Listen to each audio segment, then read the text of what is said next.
옛날 옛적 아주 먼 옛날 어느 마을에 민준이라는 귀족, 집안 자제 도련님과 수연이라는 아리따운 소저가 살고 있었습니다. 민준은 활달하고 호기심 많은 소년으로 세상 모든 것에 대한 궁금증으로 가득 찬 눈빛이 초롱초롱 별처럼 반짝이는 총명한 아이였습니다. 어느 화창한 봄날 민준은 아버지를 도와 저작거리 가게에서 잔심부름을 하던 중 우연히 장을 보러 나온 수연과 세게 부딪히고 말았습니다. 그 바람에 수연은 손에 들고 있던 모란꽃이 섬세하게 수놓아진 고운 비단 부채를 땅바닥에 떨어뜨리고 말았습니다. 수연은 마치 갓 피어난 매화꽃처럼 청초하고 단아한 꺾어질 듯 가녀린 아름다움을 지니고 있었고, 꾀꼬리처럼 맑고 고운 목소리는 듣는 이의 마음을 설레게 하고 정신을 쏙 빼놓을 만큼 매혹적이었습니다. 민주는 수연의 아름다움에 넋을 잃고 마치 시간이 멈춘 듯 숨 쉬는 것조차 잊은 채 그 자리에 얼어붙고 말았습니다. 마치 벼락을 맞은 것처럼 온 세상이 하얗게 변하는 듯 했습니다. 아이고, 소저. 죄송합니다. 제가 앞을 제대로 보지 못하고. 괜찮으십니까? 혹시 다치신 곳은 없으십니까? 민주는 허둥지둥하며 바닥에 떨어진 부채를 주워 수연에게 건넸습니다. 부채를 줍는 순간 민준의 손가락이 수연의 가녀리고 뽀얀 손가락에 살짝 스쳤고, 민준은 마치 온몸에 전기가 흐르는 듯한 심장이 멎을 것 같은 짜릿한 전율을 느꼈습니다. 그 짧은 순간의 스침은 민준의 온몸을 뜨겁게 달아오르게 했습니다. 괜찮습니다. 놀라셨을 텐데 오히려 제가 죄송합니다. 조심하지 못하고 걷다가. 수연은 살짝 붉어진 복숭아꽃처럼 발그레한 얼굴로 고개를 숙이며 조심스럽게 부채를 받아들었습니다. 수연의 뺨은 갓단 앵두처럼 붉었고 살짝 숙인 길고 풍성한 속눈썹은 햇빛을 받아 반짝이며 신비로운 그림자를 드리웠습니다. 그 모습은 민준의 심장을 더욱 세차게 뛰게 만들었고, 민준은 숨쉬는 것조차 잊을 정도로 아름다운 광경에 넋을 잃었습니다. 소저, 혹시 성함이라도 여쭤봐도 될까요? 실례가 되지 않는다면.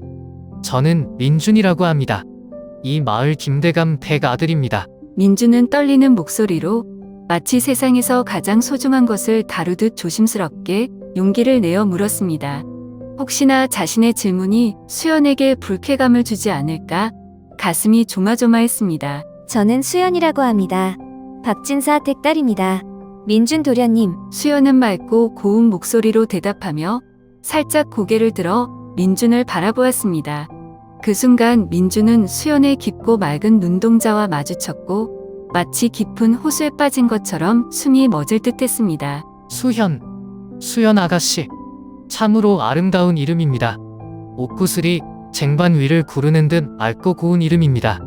소저와 참으로 잘 어울리는 이름입니다. 민준은 자신도 모르게 수연의 이름을 중얼거렸습니다. 마치 사랑에 빠진 시인이 된 것처럼 아름다운 시구를 읊조리듯 수연의 이름을 되뇌었습니다. 그 순간 수연의 뺨은 더욱 붉어졌고 두 사람 사이에는 묘한 숨막힐 듯한 침묵이 흘렀습니다. 민준은 수연의 눈을 똑바로 쳐다볼 수 없었고 괜히 옷고름만 만지작거리며 발끝으로 땅바닥을 툭툭 찼습니다. 어색함을 견디기 힘들어 무슨 말이라도 해야 할 것 같았습니다.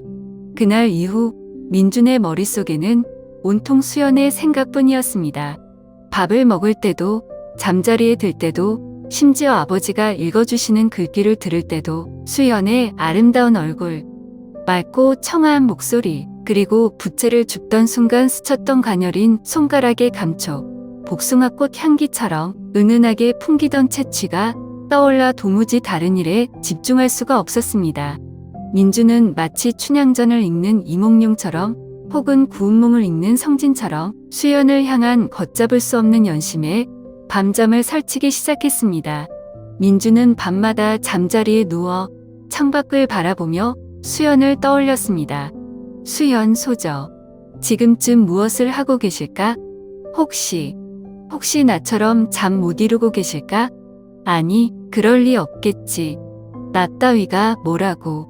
하지만 단 한 번만이라도 다시 만날 수 있다면 그 고운 목소리를 다시 한번 들을 수 있다면, 아니, 그저 멀리서라도, 그림자라도 볼 수 있다면, 민주는 이루어질 수 없을지도 모르는 헛된 희망을 품고 뜬 눈으로 밤을 지새우기 일쑤였습니다. 그는 수연을 다시 만나기 위해 며칠 동안 아침 일찍부터 저작거리를 서성이며 혹시나 수연이 나타나지 않을까 애타게 기다렸습니다. 마치 목마른 사슴이 시냇물을 찾듯 민주는 수연을 간절히 그리워했습니다. 민주는 수연을 다시 만나기 위한 간절한 마음으로 매일 아침 해가 뜨기도 전에 저작거리로 나갔습니다. 마치 그림자를 쫓는 사람처럼 혹시나 수연이 나타나지 않을까 좁은 골목길부터 탁 트인 장터까지 눈에 불을 켜고 샅샅이 살폈습니다.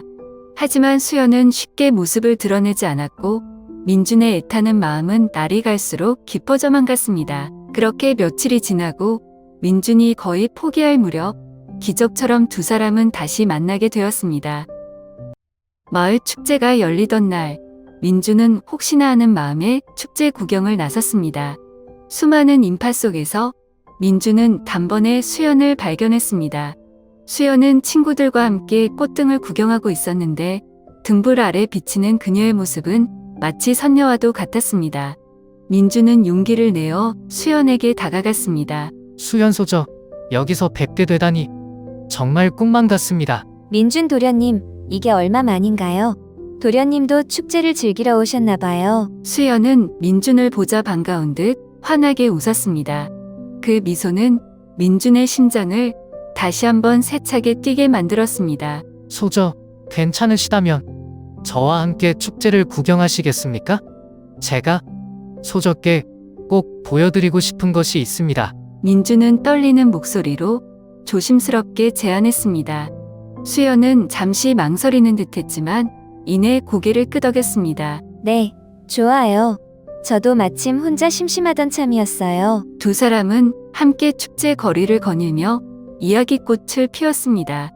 민주는 수연에게 자신이 어릴 적부터 꿈꿔왔던 것들, 앞으로 이루고 싶은 것들에 대해 이야기했고, 수연은 민준의 이야기를 흥미롭게 들어주었습니다. 도련님은 꿈이 참 많으시네요.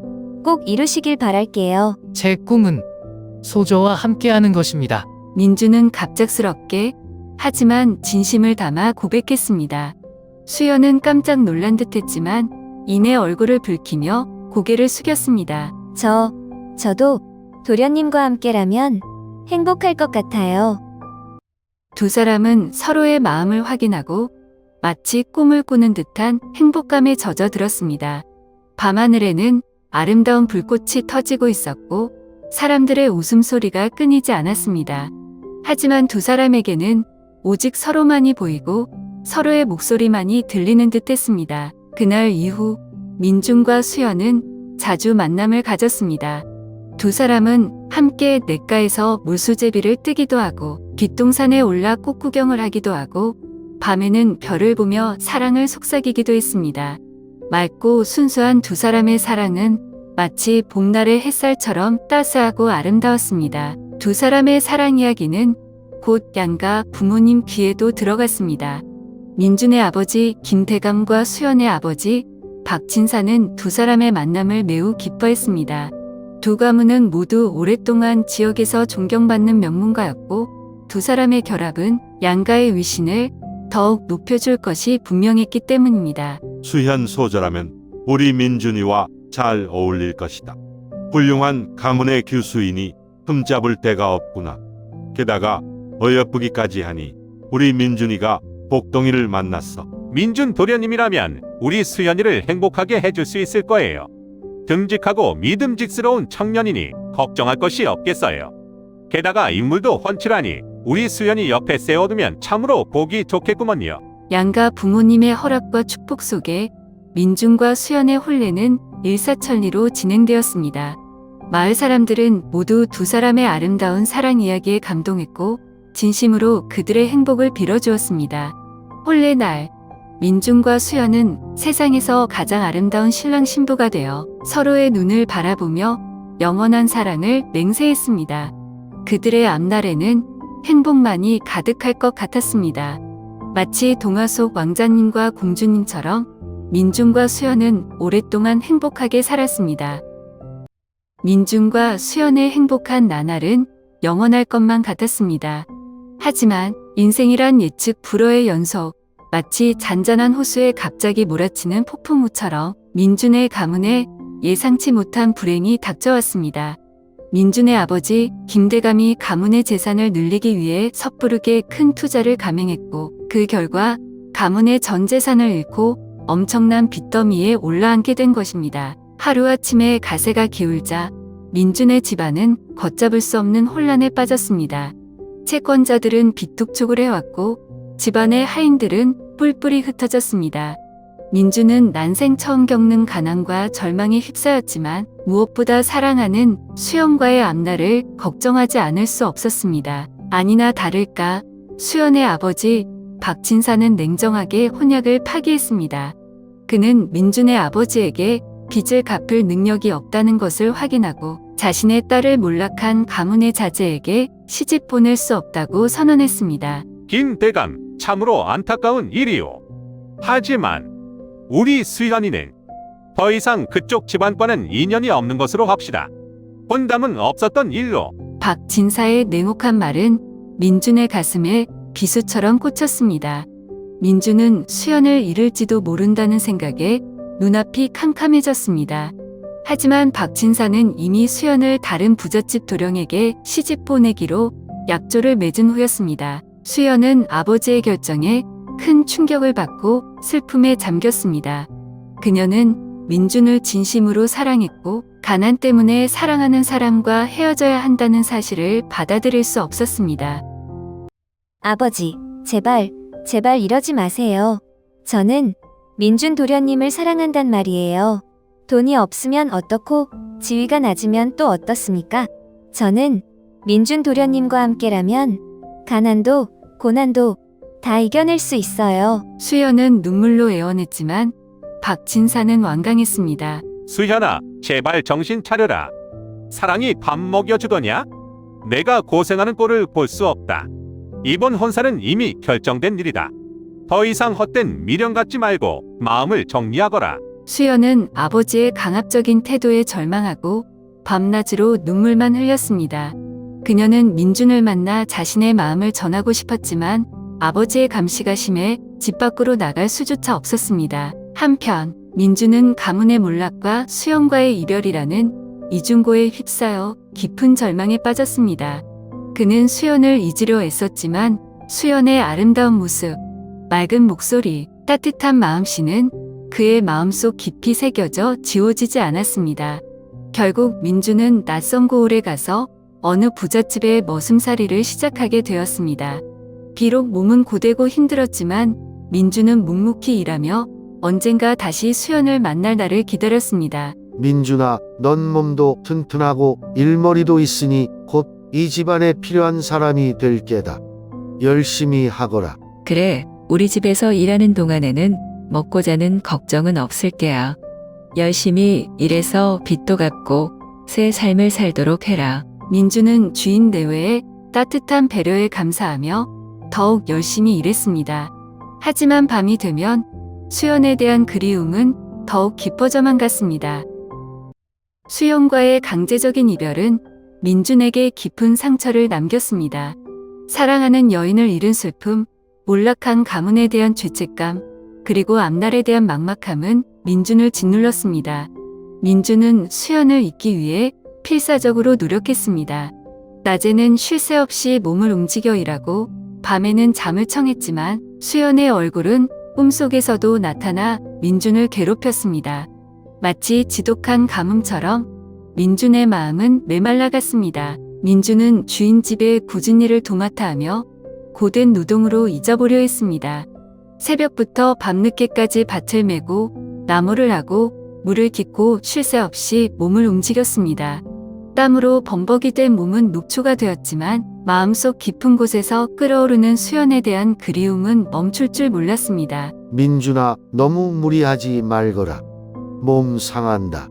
그러다 병이라도 나면 어쩌려고 그러느냐. 괜찮습니다. 어르신, 이렇게라도 하지 않으면 견딜 수가 없습니다. 차라리 몸이라도 고되면 잡생각이 덜 들지 않겠습니까? 민주는 주인 어른의 걱정에도 아랑곳하지 않고 더욱 일에 매달렸습니다. 하지만 육체적인 고통은 잠시 잊게 해줄 뿐 수연에 대한 그리움을 완전히 지울 수는 없었습니다. 그것은 마치 밑 빠진 독에 물 붓기와 같았습니다. 때로는 민주는 주인집 여종들의 유혹에 흔들리기도 했습니다. 아름다운 얼굴과 매혹적인 몸매를 가진 여종들은 민준에게 은밀한 눈빛을 보내며 그의 곁을 맴돌며 은근슬쩍 추파를 던졌습니다. 민주는 순간적인 욕망에 이끌려 찰나의 쾌락으로 슬픔을 잊어볼까 하는 어리석은 생각에 빠지기도 했습니다. 도련님, 밤이 깊었는데 아직도 잠 못 이루고 뒤척이시네요. 혼자 외로우시죠? 제가 옆에 있어 드릴까요? 따뜻한 차라도 한 잔, 도련님 등 긁어드릴까요? 시원하게 해드릴게요. 여종들은 때로는 노골적으로 때로는 은근하게 민준을 유혹했습니다. 하지만 그럴 때마다 민준의 뇌리에는 어김없이 수연의 맑은 눈동자가 떠올랐고 곧 죄책감과 자괴감에 휩싸였습니다. 아니다. 괜찮다. 가서 쉬거라. 내 걱정은 말고. 민준은 애써 여종들의 유혹을 뿌리치며 수연에 대한 절개를 지키려 노력했습니다. 하지만 인간의 마음이란 얼마나 간사하고 약한 존재인지 때로는 사무치는 외로움과 절망감에 휩싸여 잠시 마음이 흔들리기도 했습니다. 그래, 어쩌면 다른 사람을 만나면 수연이를 잊을 수 있을지도 몰라 하는 어리석은 생각에 빠지기도 했습니다. 하지만 그 어떤 여인도, 심지어 가장 아름다운 여인조차도 수연의 빈자리를, 그 깊고 넓은 그리움을 채워줄 수는 없었습니다. 민준의 마음속에는 오직 수연 단 한 사람만이 존재했기 때문입니다. 수연의 따뜻한 미소, 다정한 목소리, 그리고 함께했던 추억들은 민준의 마음속에 깊이 새겨져 그 어떤 것으로도 지울 수 없는 영원한 사랑의 맹세, 지독한 낙인이 되어 있었습니다. 민준은 수연을 향한 그리움과 절망 속에서 몸부림쳤습니다. 밤마다 몰려오는 외로움은 칼날처럼 날카롭게 그의 심장을 파고들었고 칠흑 같은 어둠은 그를 더욱 깊은 절망 속으로 밀어넣었습니다. 그는 필사적으로 여종들의 유혹을 뿌리치려 했었지만 인간의 욕망이란 때로는 이성보다 강렬한 법. 결국 민주는 거센 파도에 휩쓸린 작은 조각배처럼 넘쳐흐르는 욕망의 늪에 빠져들고 말았습니다. 어느 깊은 밤, 잠 못 이루고 뒤척이던 민준에게 여종 하나가 조심스럽게 다가왔습니다. 달빛 아래 드러난 그녀의 얼굴은 매혹적이었고 옷섭 사이로 드러난 가슴골은 희고 풍만했습니다. 그녀는 민준의 곁에 앉아 그의 귓가에 속삭였습니다. 도련님, 잠이 오지 않으시는군요. 제가 외로움을 달래드릴까요? 오늘 밤 도련님 곁을 지켜드리고 싶습니다. 여종의 목소리는 달콤한 독약처럼 민준의 귓가를 파고들었고 그녀의 손길은 뜨거운 불꽃처럼 민준의 몸을 휘감았습니다. 민준은 순간 이성을 잃고 그녀의 유혹에 몸을 맡겼습니다. 너 이름이 뭐냐? 홍련이라고 합니다. 도련님. 이제부터 도련님의 밤은 제가 책임지겠습니다. 홍련은 민준의 옷고름을 풀고 그의 몸을 더듬었습니다. 민준은 홍련의 몸에서 나는 짙은 사양 냄새에 취하는 듯 했습니다. 그는 홍련을 끌어안고 격정적으로 입을 맞추었습니다. 홍련은 민준의 품에 안겨 교태로운 신음을 흘렸습니다. 도련님. 더 세게 안아주세요. 홍련. 너 민준은 홍련과 격렬하게 몸을 섞었지만 그의 눈은 텅 비어 있었습니다. 그는 홍련의 얼굴에서 수연의 모습을 찾으려 애썼지만 그럴수록 수연에 대한 그리움은 더욱 깊어져만 갔습니다. 홍련과의 육체적인 쾌락은 순간의 도피일 뿐 진정한 위안이 될 수 없었습니다. 민준의 영혼은 여전히 텅 빈 채로 수연만을 갈구하고 있었습니다. 수연아. 수연아. 민준은 자신도 모르게 수연의 이름을 불렀습니다. 홍련은 민준의 눈빛에서 슬픔과 공허함을 읽었지만 아랑곳하지 않고 더욱 적극적으로 민준에게 매달렸습니다. 홍련은 민준의 목에 팔을 감고 그의 귓가에 뜨거운 숨결을 불어넣었습니다. 민준은 홍련의 몸을 더듬으며 쾌락 속에서 잠시나마 수연을 잊으려 애썼지만 그것은 불가능한 일이었습니다. 그의 마음은 이미 수연에게 빼앗겨 다른 누구에게도 줄 수 없었기 때문입니다. 그 밤 민준과 홍련은 밤새도록 격정적인 사랑을 나누었지만 민준의 마음속 깊은 곳에는 채워지지 않는 공허함만이 남았습니다. 쾌락의 절정이 지나간 후 밀려오는 허탈감과 죄책감은 민준을 더욱 괴롭게 만들었습니다. 그는 자신이 나약하고 어리석은 존재라는 것을 뼈저리게 깨달았습니다. 홍련과의 밤은 민준에게 순간의 쾌락을 안겨주었지만 그 후 밀려오는 공허함과 죄책감은 더욱 깊어졌습니다. 민준은 자신의 나약함을 탓하며 다시는 이런 일이 없을 것이라 다짐했습니다. 하지만 운명의 장난은 얄궂게도 민준을 또 다른 시험에 들게 했습니다. 어느 날 민준은 갑작스러운 부름을 받았습니다. 주인마님, 김 부인이 그를 자신의 방으로 은밀히 호출한 것입니다. 김 부인은 40대 중반의 나이에도 불구하고 여전히 눈부신 미모를 간직하고 있었습니다. 하지만 그녀의 아름다운 얼굴에는 어딘가 모르게 깊은 슬픔과 고독의 그림자가 드리워져 있었습니다. 남편 박 대감은 재력은 많았지만 여색을 밝히고 풍류를 즐기느라 집안일은 물론 아내에게는 전혀 관심을 두지 않았기 때문입니다. 민준이 조심스럽게 방으로 들어서자 김 부인은 비담 병풍 앞에 앉아 있었습니다.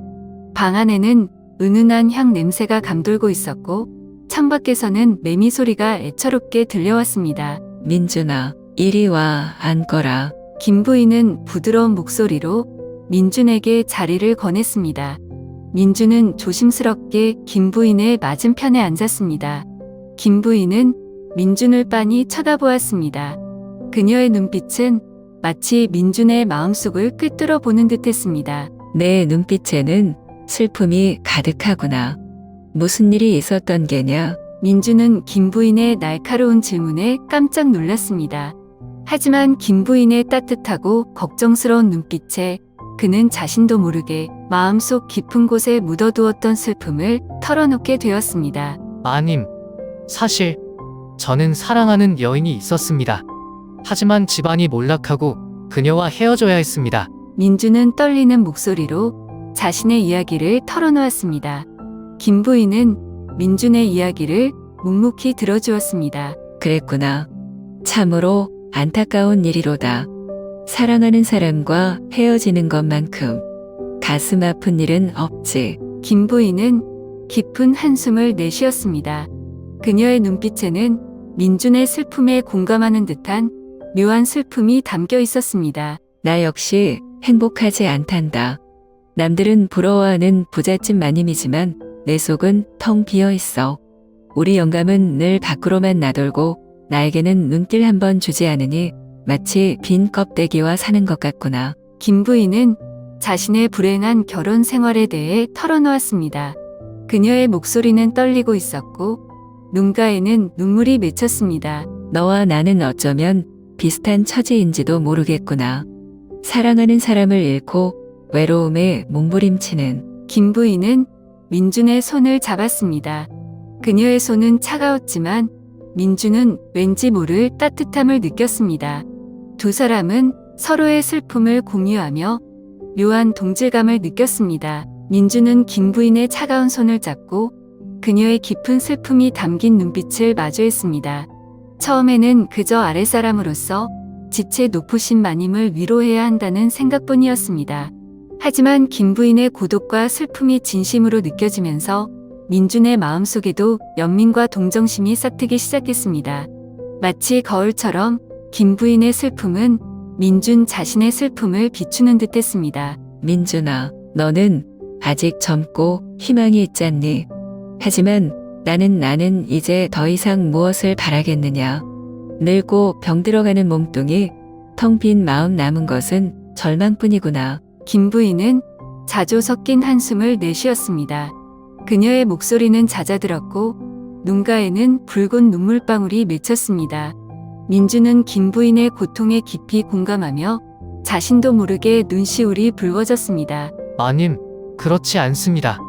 마님께서는 여전히 아름다우시고 또 따뜻한 마음을 지니고 계십니다.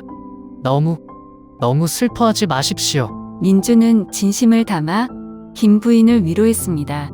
그의 목소리는 떨리고 있었지만 그 안에는 진실함이 담겨 있었습니다. 고맙다, 민준아. 내 말에 위로를 받는구나. 하지만 너도 힘든 시간을 보내고 있겠지.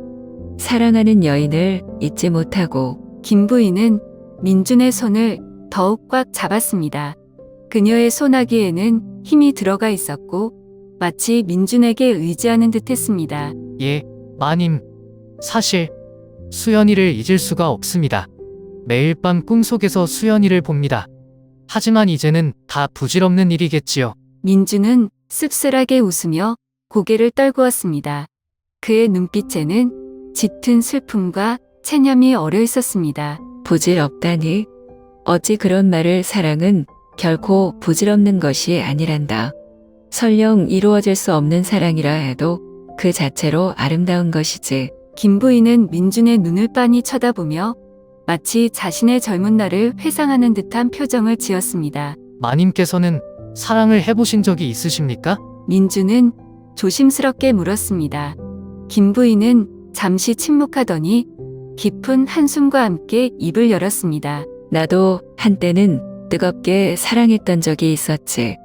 하지만 이루어질 수 없는 사랑이었어. 집안의 반대와 신분의 차이, 결국 우리는 헤어져야 했지. 김 부인의 눈가에 다시 눈물이 맺혔습니다. 그녀의 목소리는 떨리고 있었고 표정은 슬픔으로 가득했습니다. 저와 같은 처지셨군요. 민주는 김 부인의 아픔에 깊이 공감하며 자신도 모르게 그녀의 손을 더욱 꽉 잡았습니다. 두 사람은 서로의 슬픔을 공유하며 깊은 유대감을 느꼈습니다. 마치 어두운 밤바다에서 서로를 의지하는 두 척의 작은 배처럼 두 사람은 서로에게서 위안을 찾았습니다. 그날 이후 민준과 김 부인은 비밀스러운 만남을 이어갔습니다. 처음에는 그저 서로의 슬픔을 위로하고 외로움을 달래주는 정도였습니다. 하지만 시간이 지날수록 두 사람의 관계는 점점 더 깊어졌고 걷잡을 수 없는 감정의 소용돌이에 휘말리게 되었습니다. 밤이 깊어 인적이 드물 때면 민준은 조심스럽게 김 부인의 처소로 향했습니다. 김 부인은 민준을 기다리며 밤늦도록 등불을 밝혀놓고 책을 읽거나 술을 놓았습니다. 하지만 그녀의 마음은 책이나 바늘에 있지 않았습니다. 오직 민준을 기다리는 간절함만이 그녀의 가슴 속에 가득했습니다. 민준아, 어서 오너라. 기다리고 있었다. 김 부인은 민준을 보면 반가움과 설렘을 감추지 못하고 마치 소녀처럼 얼굴을 붉혔습니다. 민준 역시 김 부인을 보면 왠지 모를 안도감과 따뜻함을 느꼈습니다. 두 사람은 밤늦도록 이야기를 나누었습니다. 김 부인은 민준에게 자신의 젊은 시절 이야기, 이루지 못한 사랑 이야기, 그리고 불행한 결혼 생활에 대해 털어놓았습니다. 민준은 김 부인의 이야기에 귀 기울이며 그녀의 슬픔에 공감하고 진심으로 위로했습니다. 마님, 너무 슬퍼하지 마세요.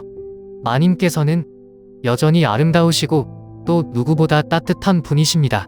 언젠가 반드시 행복해지실 거예요. 고맙다, 민준아. 내 말에 큰 위로를 받는구나. 너는 참으로 따뜻한 아이구나.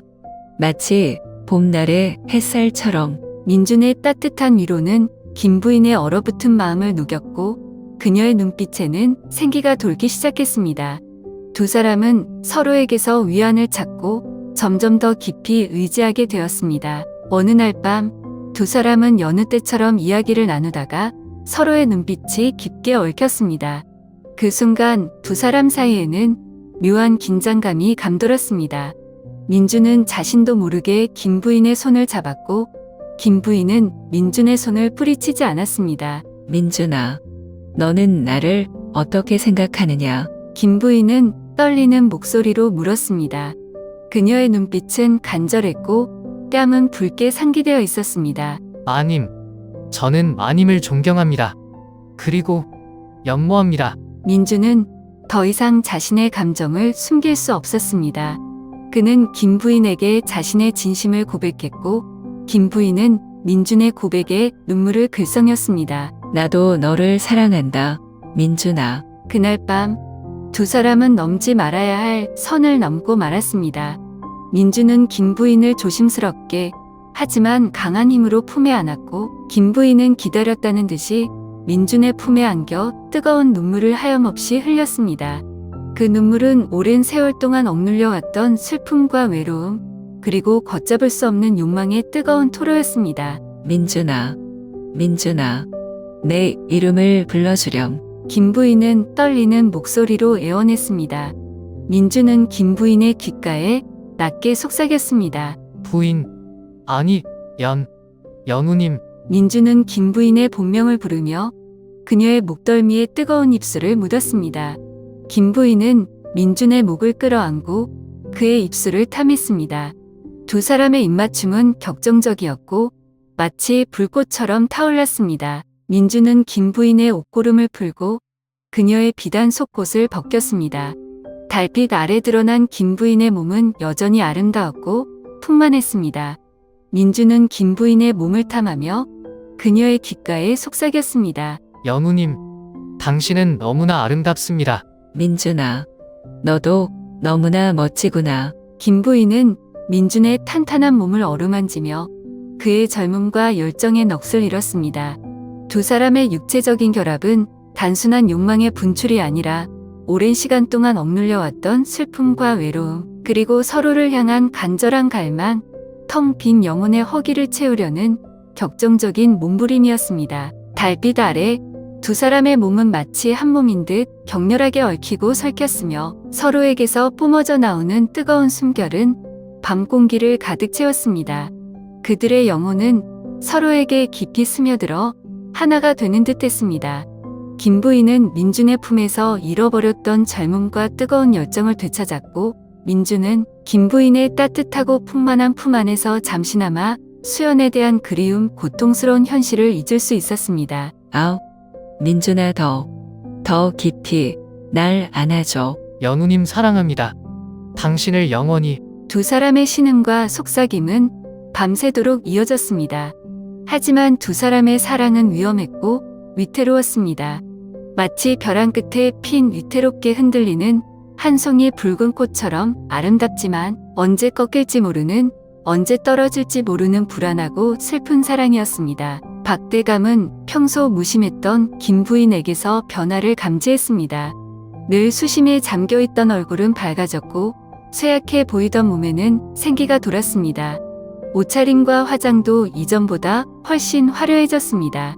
박대감은 이러한 변화가 낯설었고 동시에 의심을 품기 시작했습니다. 저 여자가 갑자기 왜 저러는 거지? 혹시 다른 사내라도 생긴 건가? 박대감은 김 부인이 자신 몰래 다른 남자를 만나고 있다고 의심하기 시작했습니다.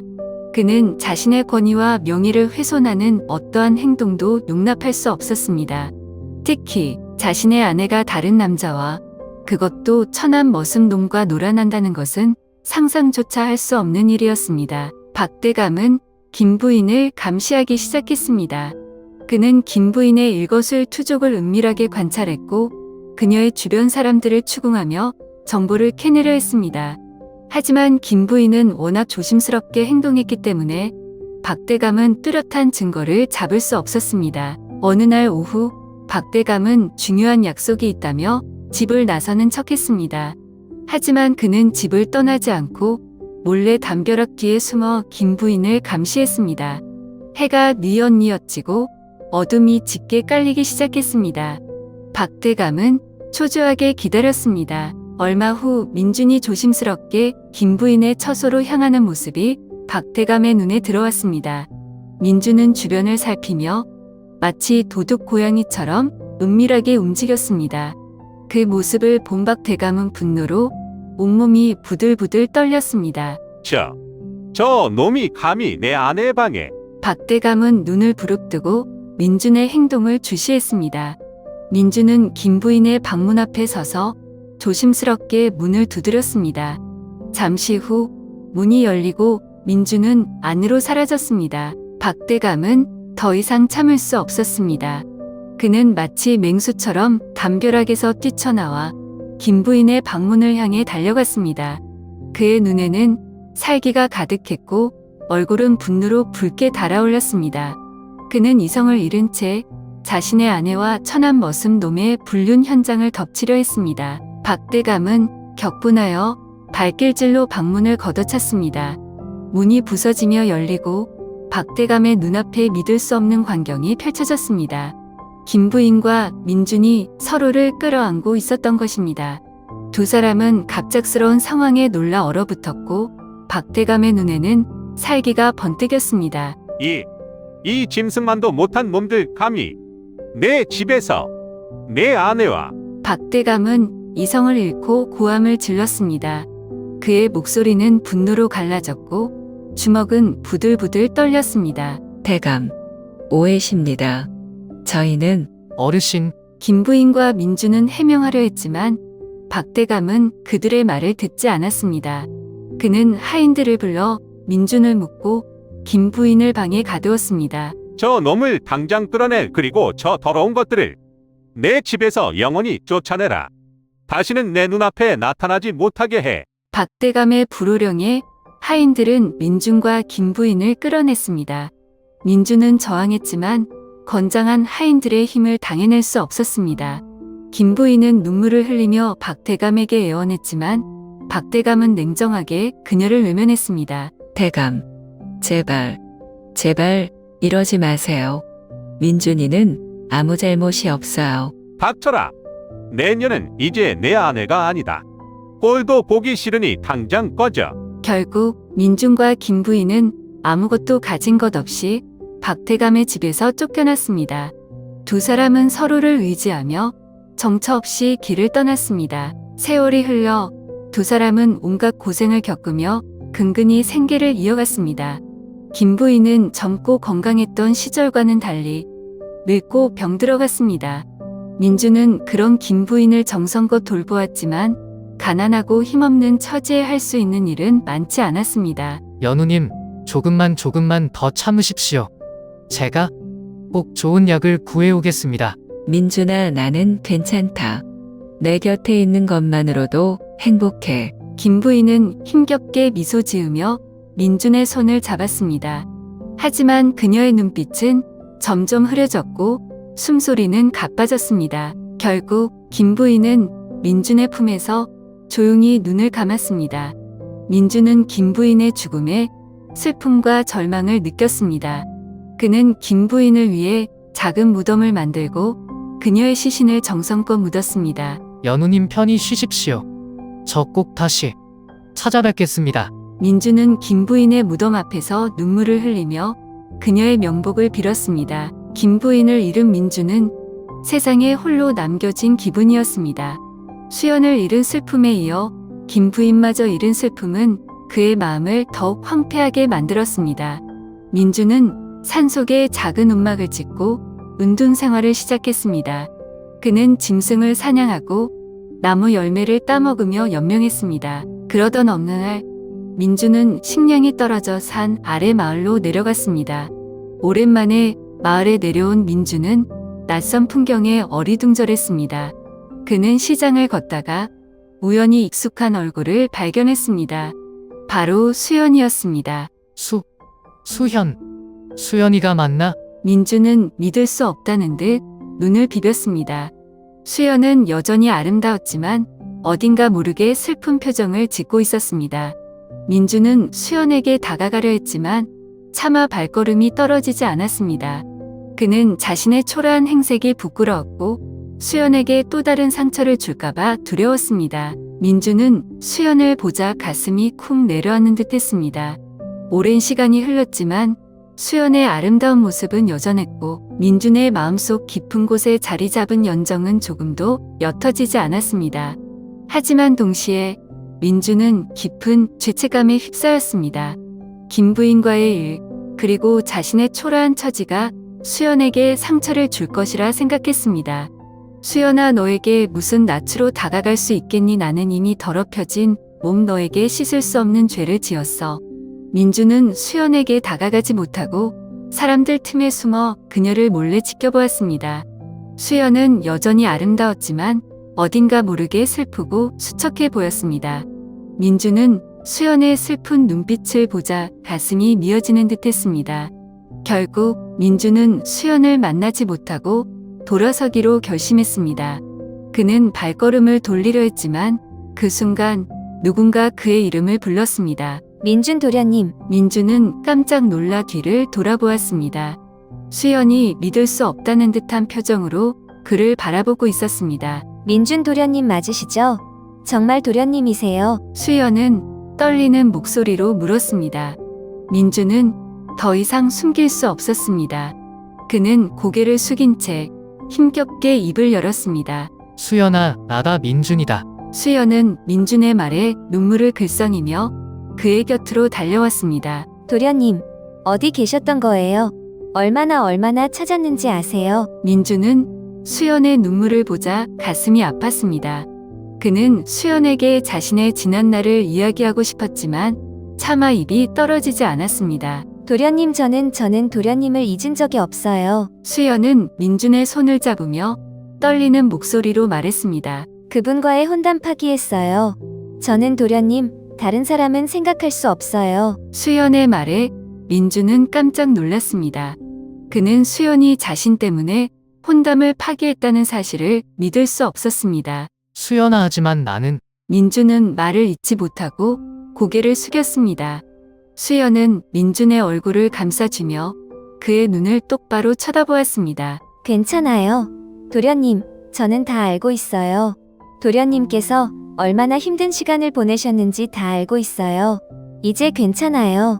제가 도련님 곁에 있을게요. 수연은 민준에게 그동안 있었던 일들을 이야기했습니다. 그녀는 민준의 가문이 몰락한 후 박진사가 강제로 혼담을 추진했지만 끝내 거절했다고 말했습니다. 그리고 민준을 찾기 위해 사람을 풀어온 세상을 헤맸지만 찾을 수 없었다고 했습니다. 매일매일 이 자리에서 도련님을 기다렸어요. 혹시나 도련님께서 저를 찾아오시지 않을까 하는 마음에 수연은 눈물을 흘리며 말했습니다. 민준은 수연의 진심 어린 사랑에 감동했고 동시에 자신의 어리석음을 뉘우쳤습니다. 그는 수연을 껴안고 그녀의 눈물을 닦아주었습니다. 수연아, 미안하다. 그리고 고맙다. 너의 사랑 잊지 않으마. 두 사람은 오랜 시간 동안 서로를 껴안고 지난날의 슬픔과 그리움을 씻어냈습니다. 마치 오랜 이별 끝에 다시 만난 연인처럼 두 사람은 서로의 사랑을 확인하고 새로운 시작을 약속했습니다. 민주는 수연과 재회한 후 진정한 행복을 느꼈습니다. 하지만 그의 마음 한구석에는 늘 그림자가 드리워져 있었습니다. 바로 김 부인과의 관계였습니다. 민주는 수연에게 모든 것을 털어놓고 용서를 구하고 싶었지만 수연이 받을 상처를 생각하면 차마 입이 떨어지지 않았습니다. 수연이는 나를 순수하고 깨끗한 사람으로 기억하고 있을 텐데 내가 그런 짓을 했다는 것을 알면 얼마나 실망할까? 민주는 밤마다 악몽에 시달렸습니다. 꿈속에서 수연은 차가운 눈빛으로 그를 쏘아보며 떠나갔습니다. 민주는 식은땀을 흘리며 깨어나 깊은 죄책감에 휩싸였습니다.